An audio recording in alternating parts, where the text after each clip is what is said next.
Hello viewers, नमस्कार। Pathfinders by academy IAS के YouTube channel पर आप सभी का स्वागत है। So friends, world is in a complete shock. Australia is in a complete shock and also India is in a complete shock. Pahalgam terror attack का जो खौफ है वो अभी भी लोगों के दिल से हटा नहीं था, मिटा नहीं था।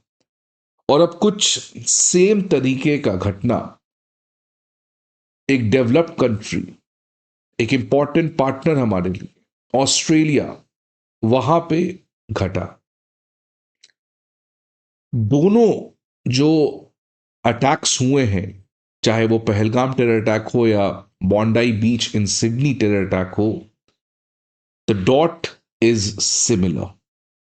The culprits belong to the same country, and that is the country which is the global champion of terrorism, that is Pakistan. तो वापस से पाकिस्तान का कनेक्शन यहां पर क्लियर कट एस्टैब्लिश किया गया है कि जो दो व्यक्ति जिन्होंने ओपन शूटिंग किया बॉन्डाई बीच पर, ये दोनों पाकिस्तान ओरिजिन के व्यक्ति हैं। अब देखिए, Pahalgam attack in Sydney, and the common thing is कि ये जो दो गनमैन हैं, सेम तरीके से जैसे इंडिया में ओपन फायर करते हैं वैसे ही वहां पे भी ये दोनों व्यक्ति ने ओपन फायर कर दिया on a Jewish gathering in Sydney's Bondi beach on Sunday. और ये जो दो गनमैन थे, ये फादर और सन थे।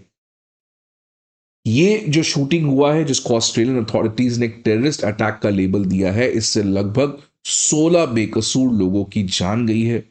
इसमें से एक गनमैन है जिसकी मौत हो चुकी है, जो फादर थे उनकी इसमें मौत हो चुकी है, और 15 सिविलियंस की इसमें आपकी मौत हो चुकी है। ये जो डेडली अटैक संडे आफ्टरनून को किया गया, ये तब किया गया जब कई सारे सैकड़ों लोग वहां पे गैदर किए थे। सिडनी की एक बहुत फेमस बॉन्डाई बीच है वहां पर, और ये जो जमावड़ा हुआ था लोगों का, it was to attend the Chanukah by sea event, एक ज्यूइश फेस्टिवल का बहुत इंपॉर्टेंट डे होता है, in fact the first day of the Jewish festival of हानुका।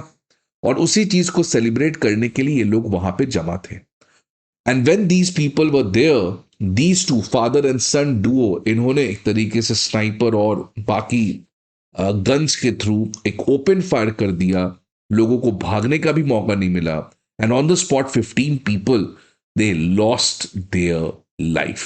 Naveed Akram and Sajid Akram, the two Akrams from the Pakistan. CBS की न्यूज रिपोर्ट आती है जिसमें यह बताया जाता है ये जो फादर सन का डुओ है ये पाकिस्तानी नेशनल है।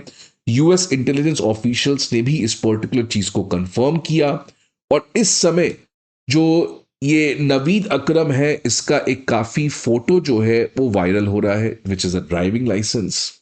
वहदाद जलाल ऑस्ट्रेलियन सिटीजन है। इन्होंने सोशल मीडिया प्लेटफॉर्म पे जाकर एक ट्वीट किया जिसमें कहा कि देखिए, क्लियर कट ये व्यक्ति नवीद अकरम, और इसका एज देखिए 2001 डेट ऑफ बर्थ, मतलब मात्र ये व्यक्ति अब समय 24 साल का था। अब आप समझिए, 24 साल में इस तरीके का अटैक करना, ये बताता है किस एक्सटेंट ऑफ रेडिकलाइजेशन का आज एक बहुत बड़ा प्रॉब्लम है।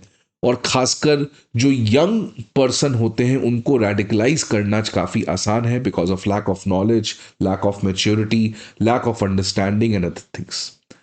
और ये जो मात्र 24 साल का एक यंग था, यूथ था, और इसने इस तरीके की घटना यहां पर की है। साथ ही साथ वहदात जलाल ये भी कहते हैं कि इसने अपने ड्राइविंग लाइसेंस में पाकिस्तान की टी शर्ट भी पहन रखी थी। इनफैक्ट भारत ने तो ऑस्ट्रेलिया को पहले ही वार्न किया था। ये आप देख सकते हैं, इस साल की खबर है।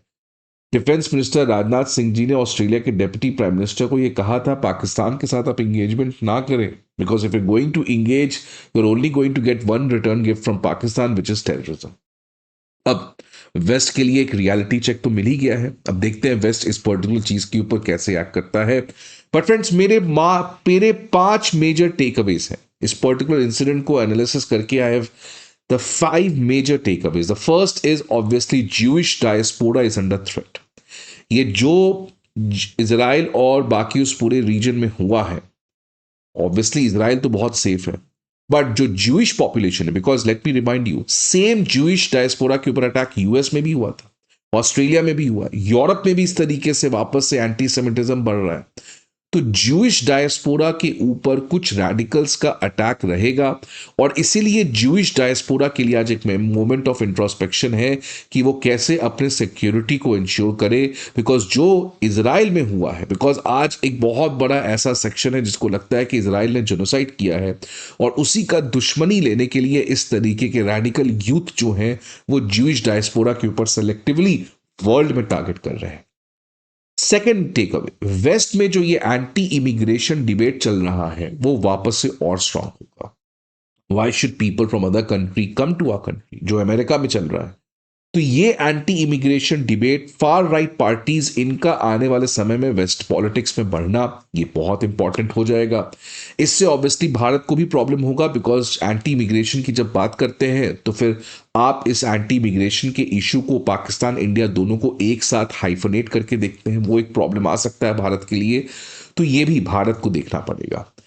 लोन वोल्फ टेरर अटैक, जिसको आपने देखा पहलगाम टेरर अटैक में, मेजर अटैक करना पॉसिबल नहीं है, लेकिन इसी तरीके से दो व्यक्ति को किसी क्राउडेड प्लेस में जाओ, भेजो और उसको ओपन फायर करने के लिए बोल दो, 15-16 लोग मर जाएंगे, नॉट 100-150 लोग मरेंगे, 15-16 लोग से लोग के मन में डर रहता है, और 100 लोगों को एक बार मारना और 15-15 लोग करके इंस्टॉलमेंट में मारना, इससे फियर जो है वो लगातार बना रहता है। और यही लोन वोल्फ टेरर अटैक का भी ऑब्जेक्टिव है, that don't kill people in bulk, kill people in pieces so that the people always remain in fear। और डिजिटल टेक्नोलॉजीज, बिकॉज इसका अगेन रेडिकलाइजेशन का लिंक, बिकॉज ऑस्ट्रेलिया में ये जो दो व्यक्ति हैं इनका रेडिकलाइजेशन ऑब्वियसली पाकिस्तान के द्वारा हुआ होगा, तो डिजिटल टेक्नोलॉजीज को रेगुलेट करना ये भी एक बहुत इंपॉर्टेंट है, इस तरीके के लोन वोल्फ टेरर अटैक को रोकना।